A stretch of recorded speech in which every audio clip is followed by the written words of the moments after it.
नमस्कार, मी भारती सहस्रबुद्धे। आजचा आनंदाचं पान तुम्हा पुस्तक प्रेमींना तर आनंद देणार आहेच, पण मराठी भावसंगीत ज्यांना आवडतं त्यांनाही आनंद देणार आहे। तेव्हा तुम्हा सर्व रसिकांचं या कार्यक्रमात मनपूर्वक स्वागत। खरं तर या कार्यक्रमाच्या माध्यमातून मी पूर्वीही बोलले आहे की कोशवाङ्मय हे साहित्यातलं खूप मोठं काम आहे। एखाद्या विषयाला वाहिलेला कोश जेव्हा तयार होतो त्यामागे प्रचंड रिसर्च असतो, खूप वर्ष संदर्भांची शोधाशोध असते आणि त्यातून असे कोश साकारले जातात।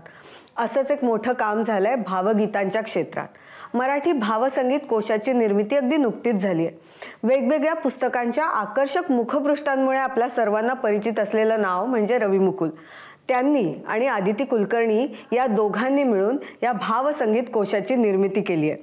तेव्हा या दोघांशीही या भावसंगीत कोशाच्या निमित्तानं आपण आज गप्पा मारणार आहोत। रवी मुकुलजी आणि आदिती, स्वागत आहे तुमचं आनंदाचा पानमध्ये।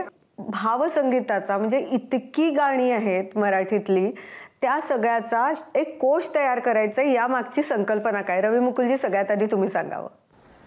ही गोष्ट खरं तर स्वरानंद प्रतिष्ठान पुणे या संस्थेकडनं निर्माण झालेली गोष्ट आहे। ही संस्था गेले 50हून अधिक वर्ष मराठी भावसंगीताचे मंचीय कार्यक्रम सादर करते। त्यातनं बरेच मोठे मोठे कलाकार आलेले आहेत आणि त्यांच्या 25 वर्षांत झाल्यानंतर त्यावेळचे अध्यक्ष कवी सुधीर मोघे यांच्या डोक्यात अशी कल्पना आली की आपण मंचीय कार्यक्रम करतो आहोत, पण त्यासाठी पुढच्या पिढीसाठी काहीतरी लिखित ठेवा आपण तयार करायला पाहिजे, काहीतरी ग्रंथिक स्वरूपाचं आपण काहीतरी काम केलं पाहिजे। या हेतूने त्यांनी सुरुवात केली आणि त्यांच्या डोक्यात अशी कल्पना होती की मराठी भावसंगीत आणि मराठी भावसंगीतामध्ये मग नाट्यगीत, चित्रपट गीत आणि भावगीत असा तिन्हीचा समावेश करून आपण मराठी भावसंगीताचा मागोवा असा ग्रंथ सिद्ध करावा असं त्यांच्या डोक्यात होतं। आणि मग तुमचा सहभाग त्यात कसा आला आणि मग पुढे 2 खंडांचे हे जे एवढे मोठे ग्रंथ तयार झाले आहेत त्याच्या निर्मितीपर्यंतची आदिती तुमचा सहभागाबद्दलही सांगा आणि मग आपण रवीजींकडे जाऊ त्यांच्या सहभागाबद्दल। मोघ्यांच्या मनात या भावसंगीत कोशाचं बरेच दिवस होतं, म्हणजे ती संकल्पना बरेच दिवस होती आणि तेव्हा मी त्यांच्या संपर्कात होते, तर तेव्हा माझंही पूर्वी त्याबद्दलचं रिसर्चचं काम झालेलं होतं, त्याच्यामुळे त्यांनी मला ती जबाबदारी सोपवली। तुमची चित्र बघतो आम्ही नेहमी, मुखपृष्ठ वेगवेगळ्या पुस्तकांची बघतो आणि त्यामुळे रवी मुकुल हे नाव प्रत्येक वाचकाला माहिती असतं, ते चित्रकार म्हणून, मुखपृष्ठांसाठी म्हणून। पण जेव्हा हा कोश माझ्या हातात आला आणि त्या कोशावर तुमचं संपादक म्हणून नाव वाचलं तेव्हा मला खरंच आश्चर्य वाटलं। त्यामुळे चित्रकार ते संपादक हा या प्रवासाबद्दलही सांगा आणि मग मला ना कोशाबद्दल काही प्रश्न आहेत ते पण विचारायचे आहेत। 2013 साली ज्यावेळेला स्वरानंद प्रतिष्ठानचे विश्वस्त कार्यवाह विश्वस्त प्राध्यापक भोंडे, प्रकाश भोंडे हे माझ्याकडे आले आणि मी, सुधीर मोघे आणि भोंडे यांची तिघांची मीटिंग झाली आणि त्यावेळेला त्यांनी सांगितलं होतं की दृश्य स्वरूपाचं काम म्हणजे पुस्तकाची मांडणी करणं, त्याचा लेआउट करणं, कव्हर करणं ही कामं माझ्याकडे होती त्यावेळेला दिलेली। आणि ज्यावेळेला त्यांनी माझ्याकडे मजकूर दिला तो नंतर हळूहळू थोडा थोडा मजकूर येत होता आणि नंतर माझ्या लक्षात आलं की कोशाचं स्वरूप याला द्यायचं असेल तर आणखीन थोडा व्यापक विचार केला पाहिजे। आणि अशा चर्चा चालू असतानाच मोघेंचं अचानक निधन झालं आणि मग काही 2-3 संपादकांनी प्रयत्न केले, नाही असं नाही। ज्यावेळेला मोघे गेले त्यावेळेला नंतर एके दिवशी म्हणजे या विश्वासांना थोडंफार माहिती होतं की मी प्रकाशनात सर्व अंगात मी बऱ्यापैकी काम केलेलं आहे, लेखनही मी पूर्वी करत होतो, अजूनही करतोय। तर त्या सगळ्यांनी मला विनंती केली की चित्रकार म्हणून तुम्ही आहात, पण संपादक म्हणून देखील तुम्ही त्याची जबाबदारी घ्या। आपल्याकडे कोश म्हटल्यानंतर जी वृक्ष प्रतिमा उभी राहते ती इथून मला या कोशाच्या निमित्तानं मला दूर करता आली, ह्याचा मला खूप आनंद आहे। आणि माझे आईवडील, रेडिओ आणि पुस्तकं या 2 शिवाय आमचं घर कधीच नव्हतं, त्यामुळे हा कोश करायचं म्हटल्यानंतर मला हा कॉन्फिडन्स होता की ह्याच्याला आपण याला एक चांगलं काम करू शकू आपण नक्की आणि करता येईल, म्हणून मग मी ती जबाबदारी घेतली। आणि अर्थातच आदिती कुलकर्णी माझ्यावर होती आणि एक गोष्ट अशी ह्याच्यात चांगली जास्त झाली की मला जुन्यातली जुनी गाणी मला माहिती होती आणि नव्यातल्या नव्या गायक आणि गायिकाचा आणि गाण्याचा परिचय तिचा स्वतःचा होता। त्यामुळे ह्या दोघांचं आमचं कॉम्बिनेशन इथं खूप छान पद्धतीने झालं की जेणेकरून याला एक चांगलं रूप आम्हाला देता आलं, एक परिपूर्ण काम करता आलं। अर्थात त्यावेळेला भोंडेने मोघेने ज्यावेळेस सुरुवात केली होती त्यावेळेला त्यांनी ठरवलं होतं की मराठीतल्या पहिल्या ध्वनिमुद्रित गाण्यापासून ते इसवी सन 2000 सालाच्या 31 डिसेंबरपर्यंतची गाणी ह्याच्यात आपण घ्यायची आणि ते ध्वनिमुद्रित जी गाणी आहेत तीच घ्यायची आणि आकाशवाणी लोकांपर्यंत नाही खरं आकाशवाणीवरची देखील गाणी त्याच्यात आलेली आहेत या कोश.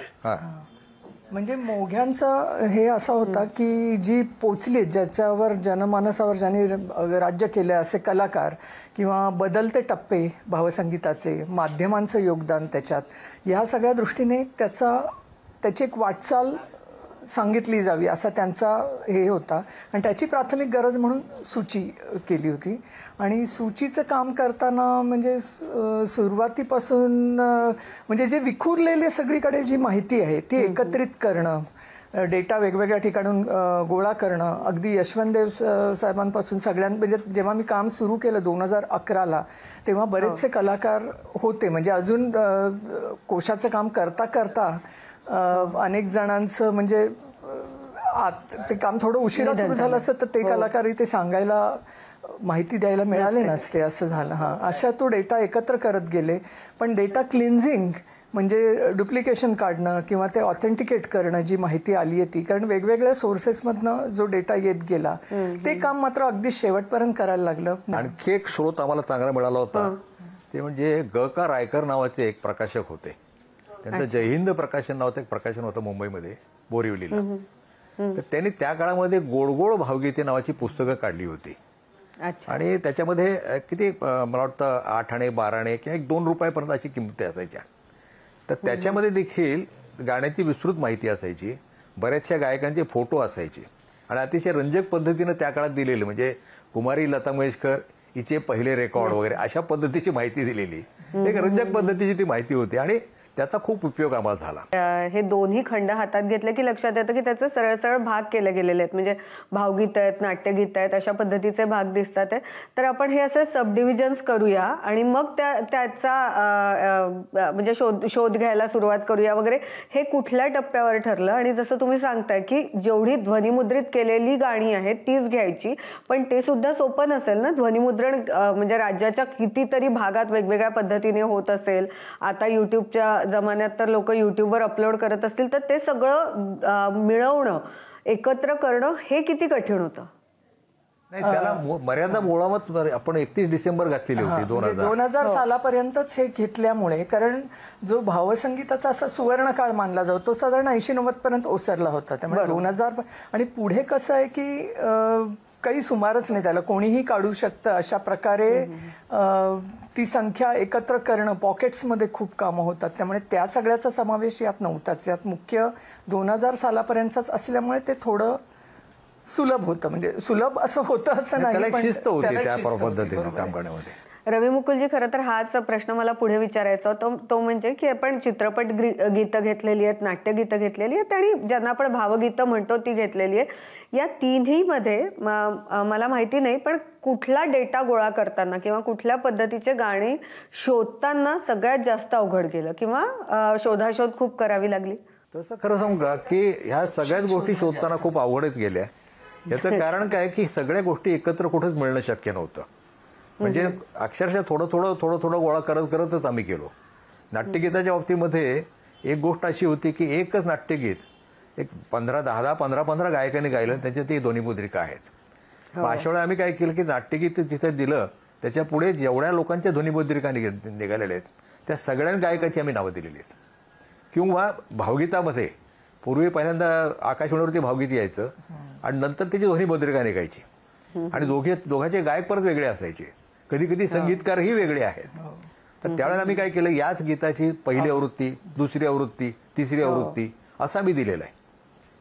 आणि हे देखील करताना म्हणजे काय होतं की जशी गोष्ट मिळत गेली तसं आमच्या लक्षात आलं की हे आणखीन लोकांना समजेल, रंजक वाटेल आणि माहितीपूर्ण होईल अशा पद्धतीने कसं देता येईल, तो विचार माझा सतत होता एक काम करताना. नाही, एक मी सांगते, गाणी मिळण्यापेक्षा गाण्याचे तपशील शोधणं जास्त अवघड आणि ते ऑथेंटिकेट करणं म्हणजे त्याची विश्वासार्हता. कारण कोश आहे हा संदर्भ ग्रंथ म्हणून बघितला जाणार, त्यामुळे विश्वासार्हता हा निकष आमचा सगळ्यात वरचा होता त्याच्यामध्ये. त्यात एक आणखी एक वेगळी गोष्ट अशी होती की पूर्वी रेकॉर्डवर कंपोज्ड बायच्या पुढे कधी कधी गायकाचं नाव गीतकाराचं नाव असायचं आणि कधी संगीतकाराचं. मग रेकॉर्डरचं एकच नाव जे आहे तो गीतकार आहे का संगीतकार आहे याचा देखील आम्हाला शोध घ्यावा लागला, कारण कंपोज्ड बायच्यामुळे काही कळतच नाही ना. आणि काही काही गीतकार संगीतकार म्हणजे काही काही गीतकार स्वतःच संगीत द्यायचे आणि स्वतः गाणी म्हणायचे सुद्धा, असं पण काही उदाहरणं आहेत. आणि रेकॉर्डवर पुरेशी माहिती नसणं किंवा चुकीची असणं किंवा एकाच गाण्याबद्दल 2-3 सोर्सवरनं वेगवेगळी माहिती मिळणं आणि मग त्याचा पाठपुरावा करून त्यातलं नक्की खरं काय आहे हे करणं, हे चॅलेंजिंग होतं जास्त. कोश असल्यामुळे सगळं म्हणजे एखादा संदर्भ ग्रंथ म्हणून पुढे ते वापरलं जाऊ शकतं, त्यामुळे सगळी माहिती अगदी योग्य पद्धतीची आहे की नाही बघायचं. तर या सगळ्यात अशी युरेका मोमेंट आली का, काहीतरी नवीनच गवसल्याचा आनंद, काहीतरी खूप वेगळं सापडलं, असं कुठे झालं, कशाच्या बाबतीत झालं, ते आम्हाला जाणून घ्यायला आवडेल. याच्यामध्ये फोटोच्या बद्दलची एक गंमत तुम्हाला सांगतो. हो हो. याच्यामध्ये जवळपास 750 फोटोग्राफ्स आहेत आणि त्याच्यामध्ये बऱ्याचशा म्हणजे जेवढ्या नोंदी आहेत आमच्या 189 नोंदी आहेत त्या प्रत्येकाचा फोटो मिळवणं बऱ्याच वेळा कधी काही कठीण गेलं. एक फोटो मात्र मला मिळतच नव्हता आणि तो वसंत शांताराम देसाई लेखक, हे लेखक जे होते प्रभातचे समकालीन, तर त्यांचा फोटो मिळत नव्हता आणि बरेच दिवस शोधत होतो. तर एके दिवशी तो फोटो मिळाला त्यांच्या चिरंजीवांच्याकडनं आणि तो फोटो मिळाल्यानंतर मी फोटोच्या मागे सहज बघितलं, कारण माझी सवय की फोटो कोणी काढला होता आणि कधी काढला होता हे बघावं. तो फोटोच्या मागे बघितल्यानंतर मला अक्षरशः म्हणजे तुम्ही वाटतं म्हणाला तसं युरेकासारखा आनंद झाला. तो फोटो वसंत शांताराम देसाई जेव्हा 40गावला न्यायाधीश होते त्यावेळेला काढलेला फोटो होता आणि फोटोग्राफर होते जगप्रसिद्ध फोटोग्राफर, पोर्ट्रेट फोटोग्राफर के बोस. अच्छा. त्यांनी काढलेला तो फोटो होता. किंवा दुसरा एक बालगंधर्वाचा एक फोटो आम्हाला मिळाला खूप सुंदर, तो भरतनाट्य मंदिराच्या त्यांच्या सोर्समधून मिळाला. तो फोटो ह्या कोशामध्ये मुद्दाम पूर्ण पान छापलेला आहे. ते छापण्याचा मागचा उद्देश असा तर कुठल्याही नाटकातला फोटो नाही येतो, पण पूर्णपणे स्त्री वेशातले बालगंधर्व आणि तो त्यावेळचं केलेलं फोटो सेशन आहे ते बालगंधर्व फॅशन दाखवण्यासाठी. हे त्याच्यात मुद्दाम लिहिलं, त्या फोटोग्राफरचं नावही त्याच्यामध्ये मी दिलेलं आहे. त्या नोंदी ज्या आहेत आमच्या व्यक्तिविषयक नोंदी, त्याच्या खाली जी आम्ही त्याबद्दल रविमुकुल सांगतील, म्हणजे त्या नोंदी कमी अधिक लांबीच्या असल्यामुळे दुसऱ्या म्हणजे एक नोंद 1.5 पान असेल, 1 पान असेल, 1-2 पूर्ण पानं असेल, पण जिथे जागा उरली तिथे आम्ही पानपूरक घेतली आहेत. पानपूरक म्हणजे ती अतिशय प्रतितयश अशा लेखकांच्या लेखातनं, कोणाच्या चरित्रांमधनं आणि ज्याच्यामुळे भावसंगीताची जी वाटचाल आहे ती अधिक काय म्हणता येईल स्पष्ट होते. हो, तो काळ दाखवला जातो त्याच्यामध्ये. एक गाण्याची त्यातली फार गमतीशीर आठवण आहे. त्या काळामध्ये मोहम्मद रफीचं एक गाणं आलेलं होतं, बापूजी की अमर कहाणी नावाचं. सुनो सुनो ए दुनिया वालो बापूजी की अमर कहाणी गाणं होतं. त्यावेळेचं प्रचंड गाजलेलं गाणं होतं. ते गाणं गायक गजाननराव वाटवेंनी ऐकलं आणि त्यांना असं वाटलं की आपण हे मराठीत काहीतरी करावं या पद्धतीचं, म्हणून ते गाणं घेऊन ते लोककवी मनमोहन त्यांच्याकडे गेले आणि त्यांना सांगितलं की मला बापूजी तुम्ही मराठीत गाणं लिहून द्या. तर लोककवी मनमोहनने चक्क पेन्सिल कागद घेतला आणि 15 मिनिटात त्यांना 1 टाके गाणं लिहून दिलं. आणि ते गाणं होतं ती पहा बापूजीची प्राणज्योती. शाळेमध्ये देखील आम्हाला ती कविता होती. तर त्याचा जन्म असा दिसला, म्हणजे असा कळला मला की वा या पद्धतीनं ते गाणं निर्माण झालं. अशा कितीतरी छान छान गोष्टी प्रत्येक म्हणजे पानपूरकात आहेत आणि ते सगळ्या ऑथेंटिक आहेत. मुख्य म्हणजे पूर्णपणे विश्वासार्ह स्रोतातनं घेतलेले आहेत आणि त्याच्या खाली त्याचे संदर्भही दिलेले आहेत. त्याचं कुठल्या ग्रंथातनं घेतलेलं आहे, त्या प्रकाशक कोण आहे हेही त्यात दिलेलं आहे, वर्ष त्यात दिलेलं आहे. नाही, खरं तर तुम्ही दोघांनी पण भावसंगीतासाठी खूप मोठं काम केलं आहे. म्हणजे प्रत्येक संगीताची आवड असलेल्या माणसाला एक संदर्भ ग्रंथ हाताशी आलेला आहे. आपल्या आवडीचं कुठलंही गाणं आता त्यांना त्यातनं बघता येणार आहे, शोधता येणार आहे. त्यामुळे खूप मोठं काम आहे, तुम्ही ते काम केलं आहे दोघांनी. त्यासाठी खरं तर आधी आभार. खूप मोठं कोशाचं काम झालं आणि आज या सविस्तर गप्पा मारल्यात आनंदाचं पानमध्ये, त्यासाठी सुद्धा दोघांचेही आभार. आनंदाचं पान बघणारे अनेक लोक, अनेक प्रेक्षक जेव्हा भेटतात तेव्हा ते आवर्जून टॉप 5 पुस्तकांविषयी बोलत असतात, कारण खुद्द विक्रेत्यांकडूनच ही पसंती आलेली असते. तेव्हा आजची वाचक प्रिय पुस्तकं कोणती ते बघूया. भावार्थची कीर्ती जोशी त्याबद्दल सांगते. नमस्कार, मी कीर्ती जोशी. TWJ फाउंडेशनमधल्या भावार्थमधली टॉप 5 पुस्तकं बघूया. या आठवड्यातलं पहिलं पुस्तक आहे प्रतिपश्चंद्र. डॉक्टर प्रकाश सूर्यकांत कोयाडे यांची ही कादंबरी आहे आणि याच कादंबरीवरती आधारित द सिक्रेट ऑफ शिलेदार नावाची सिरीज सुद्धा आली आहे. या सिरीज बघून ह्या कादंबरीला आता प्रचंड मागणी वाढलेली आहे. यानंतर या आठवड्यातलं दुसरं पुस्तक ते म्हणजेच छावा. शिवाजी सावंत यांची ही कादंबरी आहे. छत्रपती संभाजी महाराज यांच्या जीवनावर आधारित ही कादंबरी आणि याच कादंबरीवर नुकताच छावा हा चित्रपट प्रदर्शित झालाय. ह्या चित्रपटानंतर या कादंबरीला पुन्हा एकदा मागणी वाढलेली आहे. यानंतर या आठवड्यातलं तिसरं पुस्तक ते म्हणजेच शिवनेत्र बहिर्जी नाईक भाग 4. प्रेम धांडे यांच्या ह्या 3 कादंबऱ्या आधी आलेल्या आहेत आणि यानंतर ही 4थी कादंबरी आहे. यामध्ये अजीज खानाचा वध, बसरूरच्या लुटीची चित्तथरारक कहाणी आणि आग्र्याहून सुटकेची विलक्षण गूढ कथा अशा या सगळ्यांना नटलेली ही कादंबरी आणि चित्तथरारक असा प्रवास असणारी ही सुंदर कादंबरी आहे. यानंतर या आठवड्यातलं 4थं पुस्तक ते म्हणजेच साधुपुत्र शंभू. संभाजी महाराजांचा आग्रा ते राजगड हा थरारक प्रवास नितीन थोरात यांनी या पुस्तकामध्ये मांडलेला आहे. क्षत्रिय कुळावंत या कादंबरी मालिकेतील ही दुसरी कादंबरी आहे. ही सुद्धा या निमित्ताने प्रेक्षकांना अतिशय आवडतीये. यानंतर या आठवड्यातलं 5वं पुस्तक ते म्हणजेच सुरांची सम्राज्ञी लता मंगेशकर. मृदुला धाडे यांनी हे पुस्तक लिहिलंय. राजहंस प्रकाशनाने हे पुस्तक प्रकाशित केलेलं आहे. लता दीदींची वेगवेगळी गाणी आपल्याला सगळ्यांना परिचित आहेत आणि भारतरत्न लता मंगेशकर यांनी वेगवेगळी गाणी लिहिली आहेत आणि सुरांवरती अगदी अधिराज्य गाजवलंय. तर त्याच लता मंगेशकरांची 25 गाणी आणि त्या गाण्यांचा प्रवास, त्यातले शब्द, त्याचा शब्दांचा त्या प्रवास, सुरांचा प्रवास असा सगळा या पुस्तकामध्ये मांडलेला आहे. अशी ही 25 गाणी ऐकण्यासाठी यामध्ये QR सुद्धा दिलेला आहे. तर असं हे एक सुंदर पुस्तक, हेही वाचकांना तितकंच आवडतंय. तर या आठवड्यातली 5 पुस्तकं आणि ही 5 पुस्तकं भावार्थच्या चिपळूणच्या दालनात, पुण्याच्या दालनात आणि आता सांगलीत सुद्धा पुस्तकं अवेलेबल आहेत. भावार्थची व्हॅन सांगलीमध्ये आहे. तर अशीच पुस्तकं विकत घ्या, वाचत राहा. धन्यवाद. तर ही होती आजची 5 पुस्तकं जी वाचकांच्या पसंतीस उतरली आहेत. अशाच नव्या आणि गाजणाऱ्या पुस्तकांविषयी गप्पा व्हाव्यात हाच या कार्यक्रमाचा उद्देश आहे. तेव्हा अशा नव्या पुस्तकांसह आणि लेखकांसह पुन्हा भेटूच. तोवर वाचत राहा. धन्यवाद.